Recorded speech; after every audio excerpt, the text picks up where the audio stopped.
The 2026 FIFA World Cup men's tournament is underway, and it's come to the Bay Area. So what's a good way to get to a match or a watch party? Well, we have the greatest transit system going. Welcome to Taken with Transportation, the San Francisco Municipal Transportation Agency's official podcast. I'm your host, Melissa Colross, and in this episode, we've got World Cup fever. It's a sunny, very warm Thursday afternoon, and we're at Thrive City, where fans have gathered to watch the opening match of the tournament. Most of them are wearing green jerseys and rooting for Mexico as that team takes on South Africa. We ask a few of the folks here how they're feeling. I feel great. It's the best way to spend a sick day. It's a great day. It's beautiful outside. The sun's out. The sun's shining. Mexico's up, and it's only going to be better from here. It feels emotional. I think just being around everyone is just such a fantastic thing to see. It's quite amazing. Viva Mexico! Those fans went home happy as Mexico defeated South Africa in that match 2-0.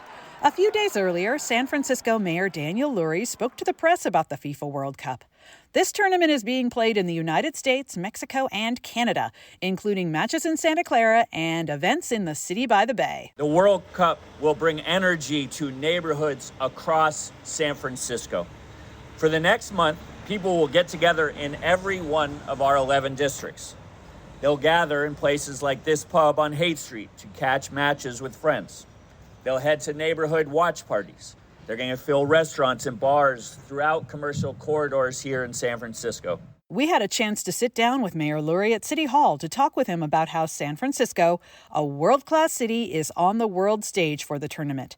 We began by discussing what it has taken to get ready. We've been spending months and months preparing public safety, transit, our Department of Emergency Management. We've coordinated with agencies across the region. We're ready. San Francisco and the Bay Area knows how to do big events, and we are fired up. Let's talk about big events because you have a little bit of experience with this. You, of course, were chair of the Super Bowl 50 host committee in 2016. How did your experience in that chair position inform how the city prepares now? It was an interesting experience. Over 10 years ago, I spent a couple of years planning for Super Bowl 50. We had a new stadium down in the peninsula in South Bay. But all the events were here in San Francisco, but we had to move people back and forth, which is where, transit and transportation were so critical.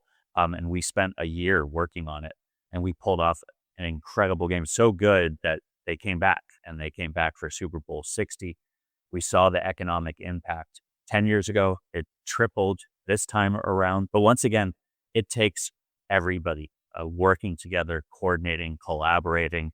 And it was a regional event. Took regional collaboration, and it was a great event for San Francisco and for the region. Can you talk a little bit more about that collaboration, both between city agencies and with the private sector? Well, it's a lot of sitting down, scenario planning, game planning, practicing, on other games, lesser games, regular season games in the event of a Super Bowl. But we also, had the NBA All-Star game. You're working with the private sector to raise funds to pull off, whether it's fan fests and entertainment zones for the fans to watch the game, or just a Super Bowl village. So it really requires private public partnerships to pull off these great events. We're going to see it again this World Cup. You mentioned transportation. Transportation, of course, is essential, and it's the subject of this podcast. How is San Francisco uniquely qualified to move so many people around, whether it's to watch parties or down to Santa Clara? Well, we have the greatest transit system going. We got Muni, of course. We have BART. I know the two agencies are collaborating, coordinating to make sure that fans can get to and from the stadium. But really importantly, also to get people to and from our great neighborhoods. What we are really looking forward to with this World Cup is the over 90 watch parties at restaurants and bars. We're going to have fan zones where people can watch on big screens at Thrive City and the East Cut, amongst other places. So we are really encouraging people to use transit because it's fast, it's reliable, it's affordable, and it's the best way to get around our great city. You are a native San Franciscan. How do you feel about these events personally? How exciting are they for you? I'm a huge sports fan. I've been to a few World Cups in my capacity as chair. for Super Bowl, that was another way we learned how to pull off big scale events. I'm a huge soccer fan. I'm a huge football fan. I'm a Warriors, Giants, Valkyries, AFC.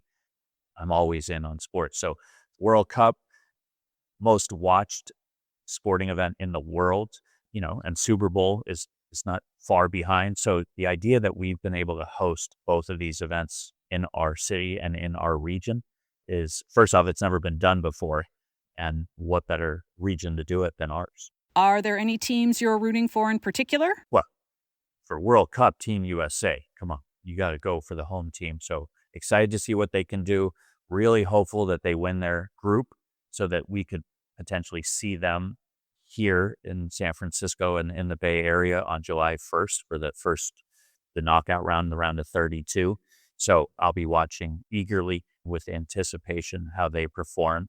And then, I love all the different countries and all of our great communities are going to come together to watch these events. And I think you're going to see the excitement build. Do you have any specific World Cup plans? I'm going to try potentially get down to a game down at Levi's, but I'll be out and about. You can be sure of that. And I'll be taking transit. I'll be taking Muni there.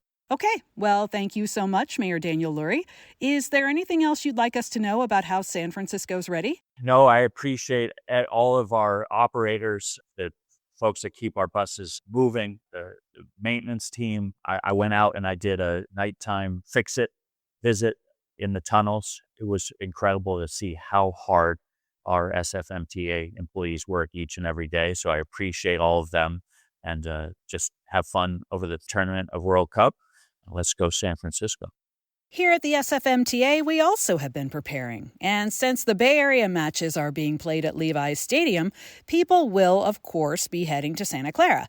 SFMTA Major Special Events Lead Tony Henderson says planning for that has been a group effort. Muni has been working really closely with our regional transit partners, BART, Caltrain, and VTA to make sure we have a coordinated plan in place to get everyone to and from the matches.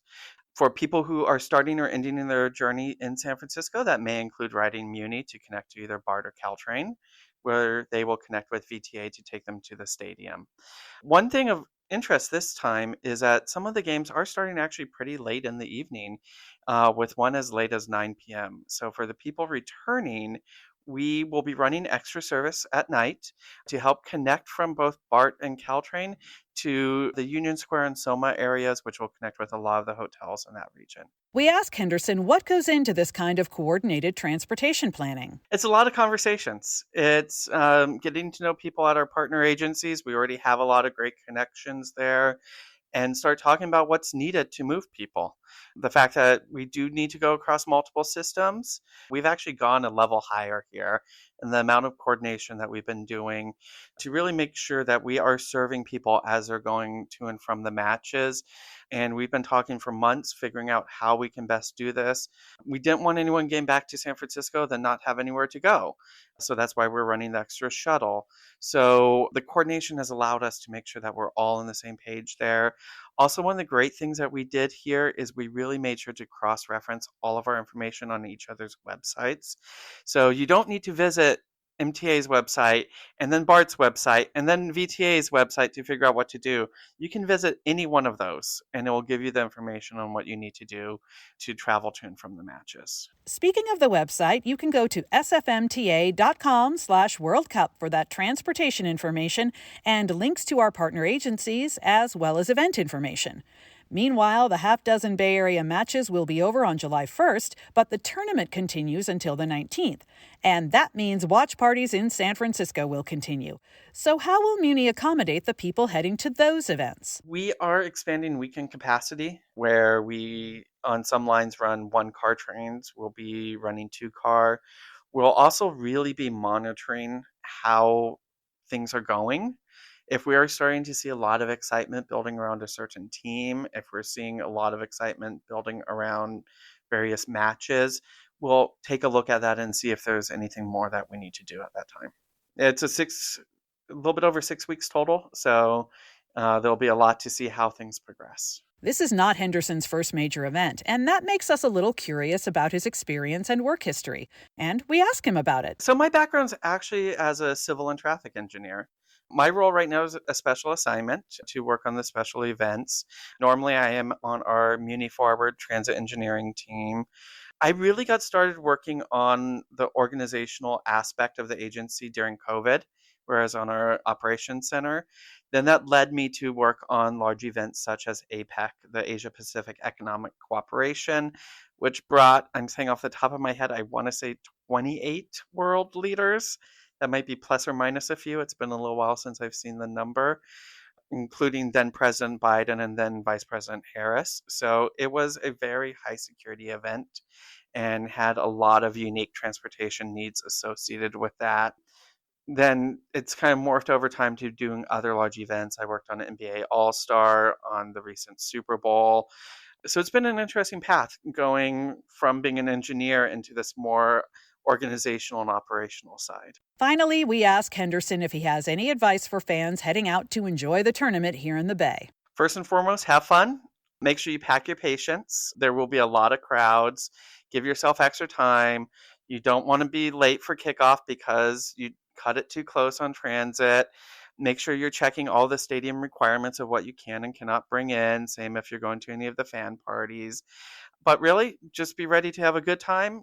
Give yourself extra time and enjoy the matches.